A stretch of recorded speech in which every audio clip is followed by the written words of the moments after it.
₹300 200-250 को गन्ना है, 300 को गन्ना है और 400 को आदमी मिल रहा हो नौकर। बताओ कौन कमावे। कितने दिन आप लोगों को यहाँ पर रहते हुए हो चुके हैं, और दूसरी चीज़ ये कि आप क्या बच्चों को छोड़ के आए हैं आप? बच्चों को छोड़कर आए हैं, कुछ बच्चे साथ भी हैं हमारे, और बच्चों को छोड़ना मजबूरी है हमारा। जब बच्चों के लिए कुछ बचेगा ही नहीं तो बच्चों को रख के क्या करेंगे। तो ये जो 3 कृषि बिल कानून आया हुआ है, ये किसान हित में नहीं है। चलो मान लिया आप कहते हो कि हित में है, दुगनी आय होगी, लेकिन आप एमएसपी जो है उसको गारंटी कानून क्यों नहीं बनाते? नमस्कार, मैं शिवांगी और आप देख रहे हैं द बोलती बंद। और आज हम आ चुके हैं दिल्ली नोएडा बॉर्डर पर। जी हाँ, बिल्कुल सही समझ रहे हैं आप, दिल्ली नोएडा बॉर्डर, जहाँ पर किसानों का आंदोलन चल रहा है। इतनी कड़कती ठंड, इतनी ज़्यादा ठंड हो रही है, पर इनके हौसलों ने सिर्फ राजधानी दिल्ली को ही नहीं बल्कि पूरे देश को हिलाकर रख दिया है। इतनी ठंड में यहाँ पर बुजुर्ग लोग आके बैठे हुए हैं, आंदोलन कर रहे हैं। बुजुर्गों के साथ यहाँ पर महिलाएं भी हैं जो अपने बच्चों को, अपने परिवार को छोड़कर यहाँ ठंड में डटी हुई हैं। तो ये बताइए अम्मा कि क्या तैयारियां आप लोग की, किन तैयारियों के साथ आप लोग आए हैं यहाँ पर? हमारी तैयारी ये है, जब तक सरकार इन तीनों कानूनों को वापस नहीं लेगी जो किसान के विरोध में है, हम तब तक यहीं रहेंगे। अपना राशन पानी, रसोई के सामान को उठा करके अपने साथ लाएं। कितने दिन आप लोगों को यहाँ पर रहते हुए हो चुके हैं, और दूसरी चीज़ ये कि आप क्या बच्चों को छोड़ के आए हैं यहाँ पे? बच्चों को छोड़कर आए हैं, कुछ बच्चे साथ भी हैं हमारे, और बच्चों को छोड़ना मजबूरी है हमारा। जब बच्चों के लिए कुछ बचेगा ही नहीं तो बच्चों को रख के क्या करेंगे। बच्चे अपने वहाँ रह रहे हैं, गांव में हैं। यहाँ जब हम यहाँ हैं तो बच्चों से बात हो जाती है, याद तो आते ही हैं बच्चे। इतनी ठंडी चल रही है, इतनी ठंडी, और रात के समय में आप लोग कैसे यहाँ पे मैनेज करते हैं? टेंट लगाए हैं, टेंट में भी कितना कुछ गर्माहट तो महसूस होती नहीं होगी, तो कैसे काम कैसे चल? बिछा के सोते हैं यहाँ। कितनी बुजुर्ग हैं आप, इतनी ठंडी में कैसे यहाँ पर बर्दाश्त कर रहे हैं ठंडी? कैसे यही कर रहे हैं, बताओ। ऐसे ही काट रहे हैं, चद्दर बिछा के ऐसे ही पढ़ रहे हैं। बताओ क्या करें अपने बच्चे। घर के जहाँ हमारी मांग पूरी हो जाएगी तो चले जाएंगे। और अगर सरकार ने मांग नहीं पूरी की तो फिर आपका क्या निर्णय? जैसा हमारा राष्ट्रीय आह्वान कहेगा हम वैसे तैयार रहेंगे। हम अभी सब्जी काट करके आए, यहाँ भगवाने सब में चलाएंगे। मतलब आप ये कहना चाहती हैं कि अगर सरकार ने आपके हित में फैसला नहीं लिया तो आप उसको मान जाएंगी? नहीं मानेंगे, नहीं मानेंगे, हम यहीं रहेंगे, यहीं रहेंगे। देखो उससे आपका नुकसान नहीं हो? देखो नुकसान तो हमारा उस दिन से ही है। सरकार नुकसान को मान ही नहीं रही, किसान के नुकसान को। नुकसान उस दिन से, जिस दिन से धरना लगा है। हम नहीं चाहते जो रोड पर हैं घिरे हुए, वो भी हमारे भाई बहन हैं, उनको कितनी तकलीफ हो रही होगी, और हम अपने बच्चों को छोड़ कर आए। आप जानते हो रात में पशु भी हैं, बच्चे भी हैं। बताओ परेशानी तो है ही है, यानी चाहने बच्चों को पढ़ा। और क्या चाहती हैं आप सरकार से? और क्या सारी समस्याएं आपने बताई? हाँ, यही क्योंकि आप यहाँ पे इन लोगों में सबसे ज्यादा बुजुर्ग दिख रही हैं, फिर भी आप यहाँ पे खड़ी हैं। तो आप बताइए, आप तो बहुत पहले से खेती और कानून ये सारी चीजें देखते हुए आ रही थी, और आप यहाँ पे खड़ी हैं, तो आपको कानून के बारे में तो जरूर ही पता बस यही हमारी मांग हो जानी, जो हमारी अध्यक्ष ने कही है। यही मुझे आपसे जानना है कि क्या दिक्कत है कानून के? यही दिक्कत। 1500 रुपये गेहूँ है, 1500 रुपया गेहूँ है, कानून के बारे में आपको पता है?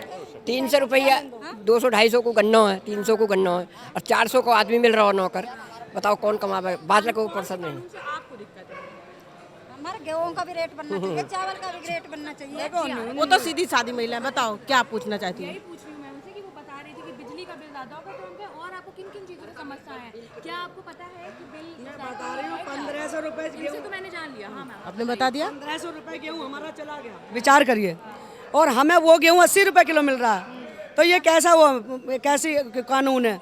दूसरी बात, 20 रुपये किलो चावल हमारा ले लिया, 40 को मिल रहा और हमें 80 रुपये किलो चावल मिल रहा है। वही हमारे जो भाई नौकरी कर रहे हैं, हमारे बच्चे तो जैसे फैक्ट्रियों में हैं, कहीं छोटे बेचारे। ये कानून वापस लेने के लिए सारी चीज़ें हो रही हैं, तो आप क्या चाहती है कि इसी कानून में कुछ संशोधन किया जाए, या फिर आप लोग चाहते हैं कि आपके मन में जो है वैसा कोई कानून आए? आपके मतलब जो आप लोग चाहते हैं वैसा कोई अलग से कानून बना दिया जाए? नहीं, हम कोई अलग से कानून नहीं चाहते हैं।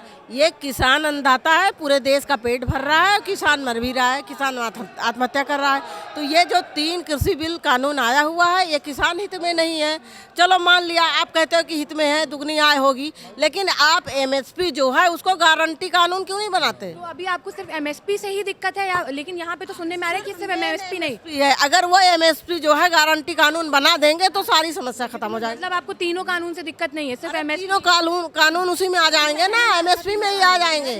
सारा एमएसपी लागू हो गया, तीनों कानून उसी में आ जाएंगे। इशू तो काफ़ी सारे हैं, कई चार कम से कम 10-12 इशू हैं जिन इशुओं पे बातचीत होगी, ठीक है। लेकिन मेन पॉइंट है हमारा, मेन मुद्दा जो है वो है हमारा एमएसपी लिखित में हमें चाहिए, हाँ, लिखित में चाहिए। तीनों ये काले कानून हैं, ये गलत है। लेकिन ये बताइए कि सरकार ने तो मतलब एकदम खुले शब्दों में, साफ शब्दों में ऐलान कर दिया है कि वो जो भी कानून लेकर आए हैं वो वापस नहीं लेंगे, वापस नहीं लेंगे। तो फिर आप लोग इतने दिन तक यहाँ पर आंदोलन कर रहे हैं, अपने आप को सजा दे जाएंगे, वापस तो लेना ही पड़ेगा, चाहे जितने दिन आंदोलन चले। ये तो सरकार मनमानी पर उतर आई है। हमारी कोई कुर्सी की लड़ाई नहीं है, ठीक, ये कृषि की लड़ाई है, कृषि के लिए लड़ रहे हैं। आने वाली पीढ़ियों को, आने वाली नस्लों को बचाना है। हमें हमारी पुश्तैनी चीज़ों को ये खत्म कर देना चाहती है सरकार। भारत कृषि प्रधान देश है, कुर्सी प्रधान देश नहीं है। ये बहुत गलत कर रहा है। 80% कृषि देश है भारत। हमें आने वाली अपनी पीढ़ियों को बचाना है, उन्हें गुलाम बनाने से बचाना है। अभी पीछे लगभग आलू इन्होंने ख़रीदा था 10 रुपये किलो और मार्केट में उतारा इन्होंने 60 रुपये किलो, जबकि महामारी के चलते हुए, लॉकडाउन के चलते हुए सबका कारोबार बंद था, किसी के पास पैसा नहीं था, लोग मजदूरी करने के लिए भी असहाय थे, मजदूरी भी नहीं कर पाए। लेकिन 60 रुपये किलो आलू लेकर वो अपने बच्चों को कहाँ खिलाएंगे?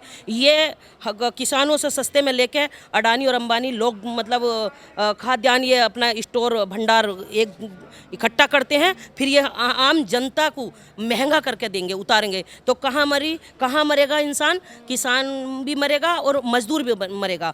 कहाँ से खरीदेगा वो इतना महंगा? मतलब वो हमारा ही सामान लेकर, हमारे ही देश का सामान लेकर स्टॉक करके फिर हमारे ही जनता के बीच में इस तरह से उतारेंगे। तो हमारी जो लड़ाई है किसान व मजदूरों की लड़ाई है। हम अपनी जनता को बर्बाद होते हुए, जनता को गुलाम होते हुए नहीं देख सकते। आने वाले समय में हमारे बच्चे भी गुलाम हो जाएंगे। हमें अपनी ज़मीन भी बचानी है,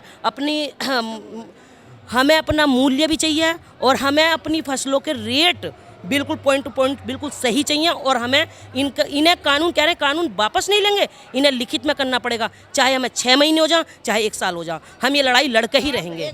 तो देखा आपने यहाँ पर पुरुष किसानों के साथ साथ महिला किसान भी इतनी ठंडी में यहाँ पर डटी हुई हैं। इनका कहना साफ साफ यही है कि किसी भी कीमत पर हम यहाँ से नहीं जाएंगे जब तक हमें MSP लिखित में नहीं मिल जाती है।